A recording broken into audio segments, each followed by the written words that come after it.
اس میں جو کتاب ہے اس میں خوشاب کا بھی تذکرہ ہے.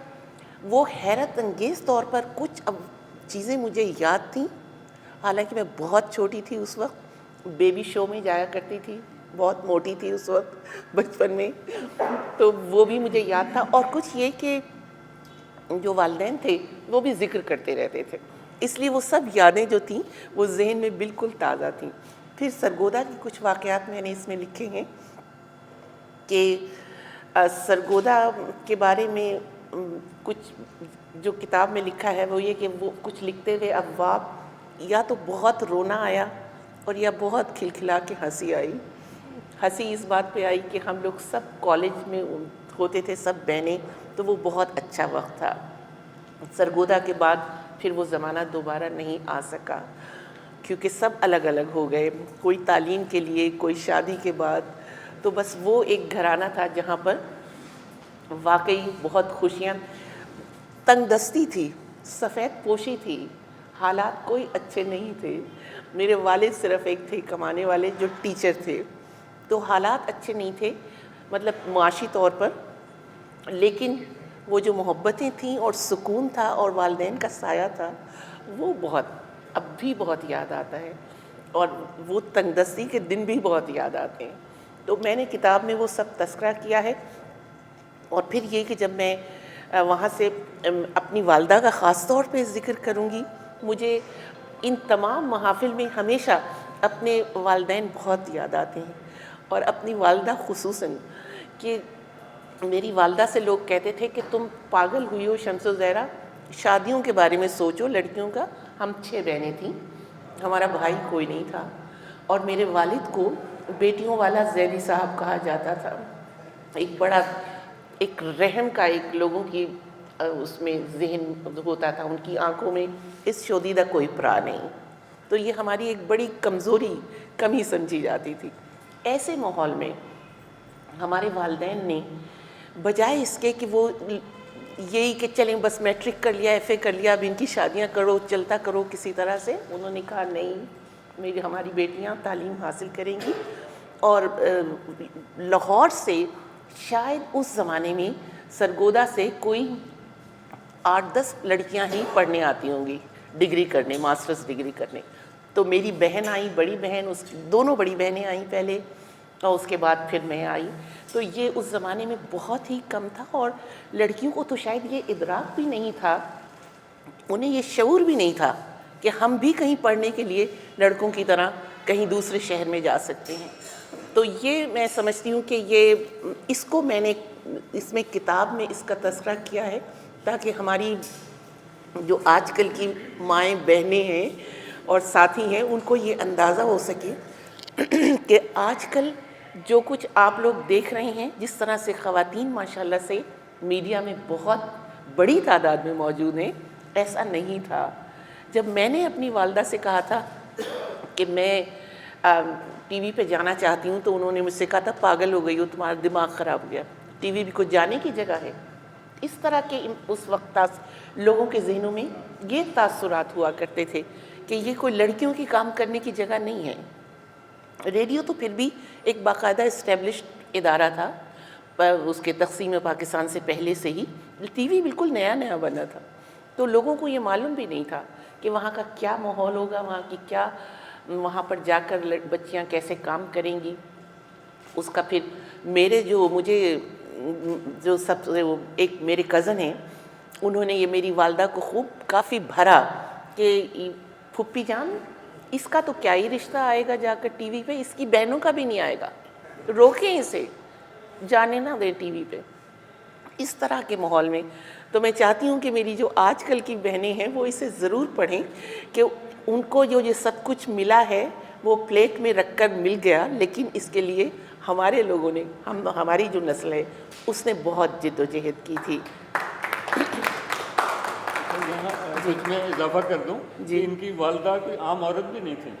ان کی والدہ وہ تھیں جنہوں نے اس پورے علاقوں میں 3-4 ڈویژنوں میں پہلا بھٹو صاحب کا جلسہ کروایا اور وہ جی جی بالکل ذاکرہ خطیب ہیں اور مقررہ سب وہ تھیں اور جلسوں کی جو ہے وہ جلسوں کی قیادت کرتے تھے، لیکن ان کے بھی یہ تحفظات تھے اس زمانے، یہ زمانہ تھا۔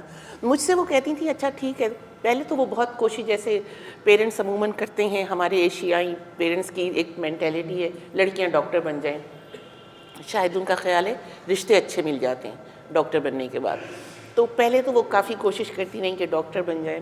جب میرا نہیں بن سکی تو پھر انہوں نے مجھ سے یہ کہتی تھی اچھا وہ اتنی، دیکھیے وہ ذہنی طور پر اتنی وہ تھیں آگے، کہتی تھی اچھا پھر تم سول سروس کے ایگزام میں بیٹھو، وہاں وہ پاس کرو اور پھر کو تم لگو کسی آفس وغیرہ میں۔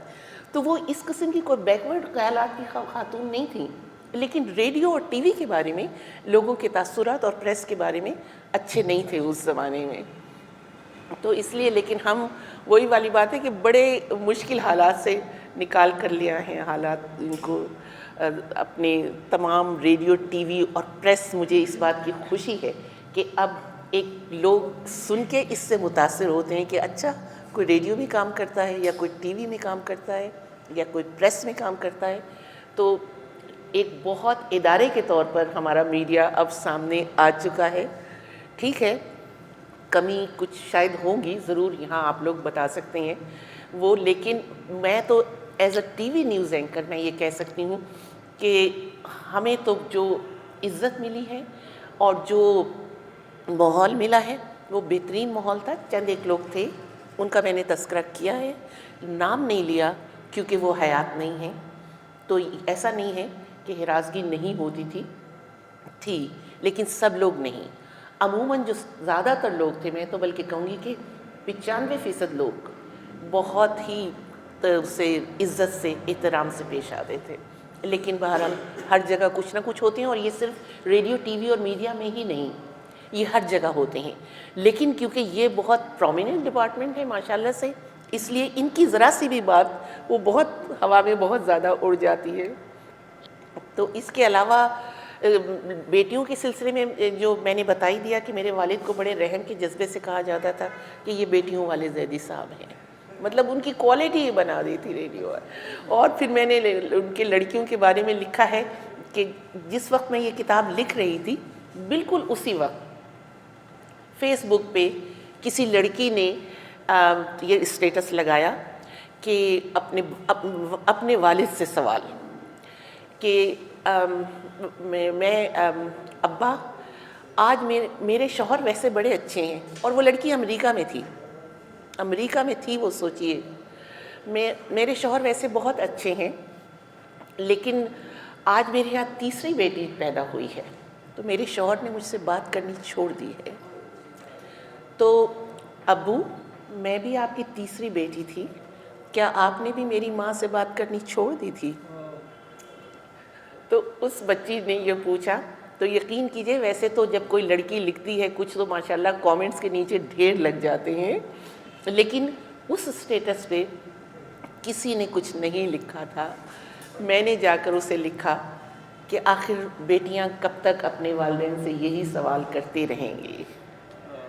تو میں نے یہ کوشش کی ہے، بلکہ ایک جگہ یہ ایک صرف تبصرے میں کسی نے لکھا ہے کہ ماہپارہ نے خواتین کا مقدمہ بہت اچھا لڑا ہے اس کتاب میں، کیونکہ میں نے جگہ جگہ اس قسم کے جو ہیں ایسے واقعات جو گزرے ہیں میرے اوپر، ایسا یہ صرف ایک واقعہ ہے جو یہ بھی میں کتاب لکھ رہی تھی اور فیس بک پہ میں نے دیکھا تو وہاں سے لیا میں نے، لیکن ایسے کئی واقعات ہیں جو میرے اوپر گزرے ہیں، میں نے سنے سنائے واقعات نہیں لکھے اس کتاب میں، اور شاید جو اس کتاب کو اتنی پذیرائی ملی ہے اس کی وجہ بھی یہی ہے کہ لوگوں کو یہ احساس ہو رہا ہے پڑھ کے کہ یہ بنے بنائے واقعات نہیں ہیں، یہ جو واقعات ہیں جو گزرے ہیں واقعی۔